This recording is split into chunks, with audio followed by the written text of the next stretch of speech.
আপোনালোকৰ কাৰণে গুৰুত্বপূৰ্ণ ভিডিঅ' লৈ আহিছোঁ। সেইটো ভিডিঅ' হ'ল আপোনাৰ মেট্ৰিকৰ যদি registration card, admit card, marksheet আৰু পাছ চাৰ্টিফিকেট যদি হেৰুৱাই গৈছে অথবা ফালি গৈছে অথবা নষ্ট হৈ গৈছে, এতিয়া কিন্তু আপোনালোকে একো চিন্তা কৰিব নালাগে। এতিয়া কিন্তু আপোনালোকে ঘৰত বহি আপোনালোকৰ duplicate registration card, admit card, marksheet আৰু পাছ চাৰ্টিফিকেটটো ঘৰত বহি লাভ কৰিব। এতিয়া কিন্তু তাৰ বাবে আপোনালোকে অনলাইনত এপ্লিকেশ্যন কৰিব লাগিব। এতিয়া কেনেকুৱাকৈ আপোনালোকে মেট্ৰিকৰ চাৰ্টিফিকেটৰ কাৰণে বা এডমিট বা ৰেজিষ্ট্ৰেশ্যনৰ কাৰণে কেনেকুৱাকৈ আপোনালোকে আপোনাৰ নিজৰ মোবাইলৰ জৰিয়তে অনলাইনত এপ্লিকেশ্যন কৰিব, সম্পূৰ্ণ প্ৰচেছ দেখুৱাই দি আছোঁ, চাই ল'ব। আপোনালোকে ফাৰ্ষ্ট এইটো অপশ্যনত আহিব লাগিব। আপোনালোকে সেৱা লিখি চাৰ্চ কৰি দিব। এতিয়া কিন্তু আপোনালোকৰ ওচৰত অফিচিয়েল ৱেবছাইটটো অপেন হৈ যাব। এনেকুৱাকৈ ইয়াত চাব দিয়া আছে সেৱা অনলাইন চাৰ্ভিচ। আপোনালোকে ফাৰ্ষ্ট এইটো অপশ্যনত আহি যাব। অহাৰ পিছত ইয়াত চাব পাৰিব দিয়া থাকিব সেৱা অনলাইন চাৰ্ভিচ। এতিয়া আপোনালোকে সেৱা অনলাইন চাৰ্ভিচৰ ওপৰত এবাৰ ক্লিক কৰিব।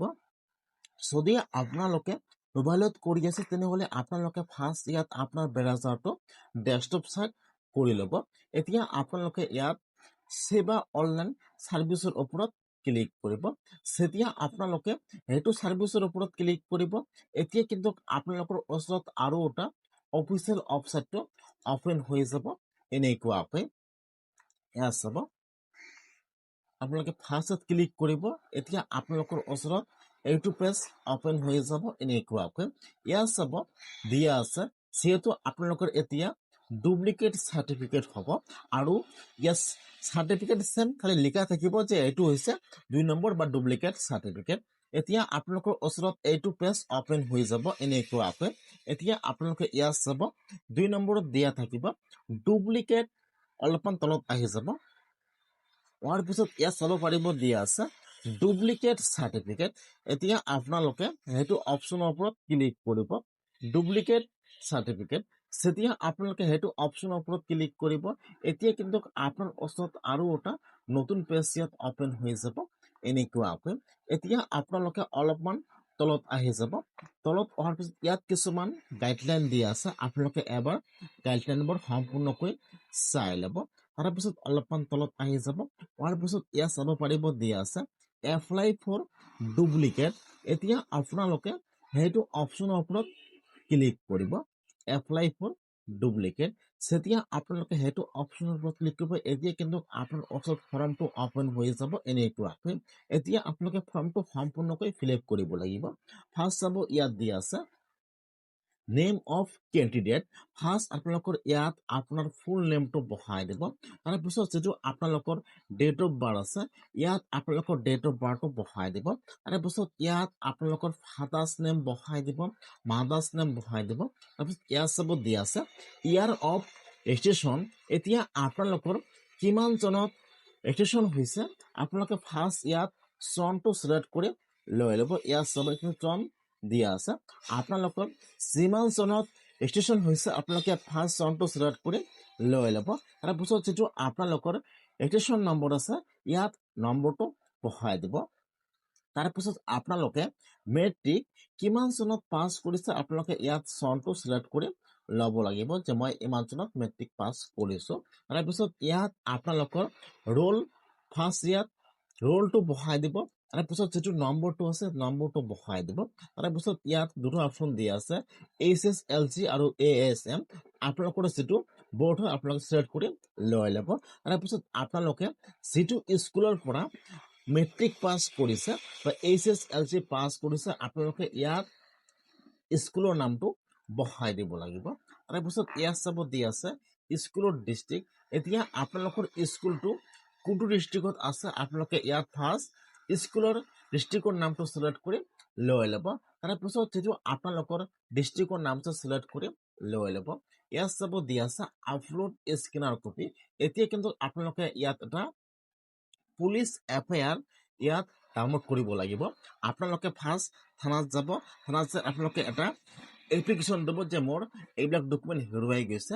আপোনালোকৰ থানাৰ পৰা এটা FIR দিব আপোনালোকে ইয়াত FIR টো আনি আপোনালোকে স্কেনিং কৰি বা ফটো তুলি ইয়াত আপোনালোকে PDF বনাই আপলোড কৰি দি দিব ইয়াত কিন্তু আপোনালোকে FIR কপিটো আপলোড কৰিব লাগিব আপোনালোকে ইয়াত FIR কপিটো আপলোড কৰি দি দিব থানাত গ'লে কিন্তু আপোনালোকক FIR কপিটো দি দিব আপোনালোকে ইয়াত আনি ইয়াত ফটো তুলি বা স্কেন কৰি আপোনালোকে ইয়াত আপলোড কৰি দি দিব তাৰে পিছত ইয়াত চাব দি আছে ভেলিড মোবাইল নম্বৰ এতিয়া যিটো আপোনালোকৰ ৰানিং মোবাইল নম্বৰ আছে আপোনালোকে ইয়াত ভেলিড মোবাইল নম্বৰটো বহাই দিব তাৰে পিছত ইয়াত চাব দি আছে ৰেজিষ্ট্ৰেশ্যন কাৰ্ড ফিজ 200 টকা এডমিট কাৰ্ড ফিজ 200 টকা আৰু মানসিক আৰু পাছ চাৰ্টিফিকেট কিন্তু আপোনালোকক একেলগে দিয়াব সেইকাৰণে কিন্তু আপোনালোকে ইয়াত 650 টকা পে কৰিব লাগিব এতিয়া আপোনালোকৰ যিবোৰ চাৰ্টিফিকেট হেৰুৱাই গৈছে আপোনালোকে ইয়াত টিপ মাৰ্ক দিব লাগিব ধৰি লওক খালি আপোনালোকৰ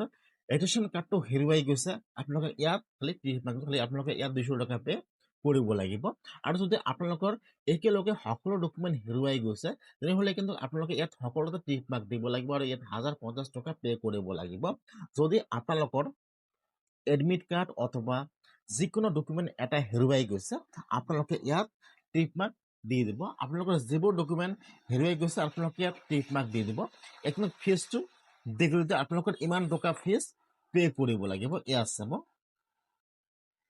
আপোনালোকে এতিয়া ইয়াত টিপ মাৰ্ক দি দিব আপোনালোকৰ যিবোৰ ডকুমেণ্ট হেৰুৱাই গৈছে আপোনালোকে যেহেতু মোৰ সকলো হেৰুৱাই গৈছে মই সেইকাৰণে ইয়াত সকলোতে টিপ মাৰ্ক দি দিছোঁ এতিয়া আপোনালোকৰ ফিজ আহি যাব সকলো ডকুমেণ্টৰ ফিজ আহি যাব 1050 টকা ইয়াত চাব আপোনালোকে ইয়াত ডকুমেণ্টত টিপ মাৰ্ক দি দিব তাৰপিছত ইয়াত চাব দি আছে ৰিচিভ ইউৰ ডুপ্লিকেট ডকুমেণ্ট যদি আপোনালোকে অফিচৰ পৰা আপোনালোকৰ চাৰ্টিফিকেটটো আনা তেনেহ'লে আপোনালোকে গুৱাহাটী হেড অফিচত যাব লাগিব আৰু যদি আপোনালোকে ঘৰত বহি আপোনালোকৰ চাৰ্টিফিকেটটো লাভ কৰিব বিচাৰে ইয়াত চাব দি আছে ইয়াত দুটা অপশ্যন দি আছে ফাৰ্ষ্ট চাব দি আছে কালেক্ট ফৰ সেৱা অফিচ আৰু 2 নম্বৰত চাব দি আছে চেণ্ড অফ পোষ্ট যেহেতু মই ঘৰতে ল'ম মোৰ চাৰ্টিফিকেটবিলাক সেইকাৰণে ইয়াত চাব দি আছে 2 নম্বৰত চেণ্ড পোষ্ট এতিয়া আপোনালোকে চেণ্ড পোষ্টত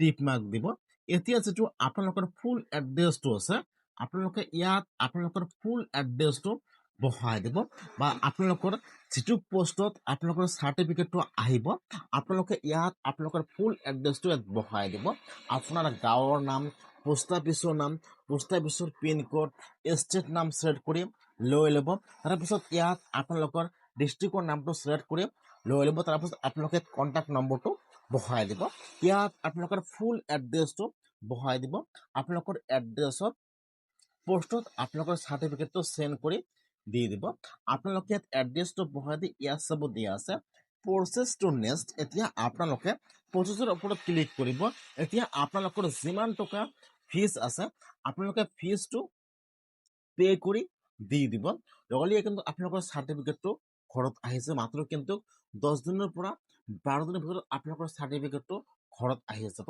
সেইকাৰণে যদি আপোনালোকৰ মেট্ৰিকৰ যিকোনো চাৰ্টিফিকেট হেৰুৱাই গৈছে আপোনালোকে এতিয়া একো চিন্তা কৰিব নালাগে আপোনালোকে এতিয়া ঘৰত বহি আপোনালোকৰ সকলো চাৰ্টিফিকেট লাভ কৰিব সেইকাৰণে যিসকলৰ চাৰ্টিফিকেট হেৰুৱাই গৈছে আপোনালোকে এনেকুৱাকৈ আবেদন কৰক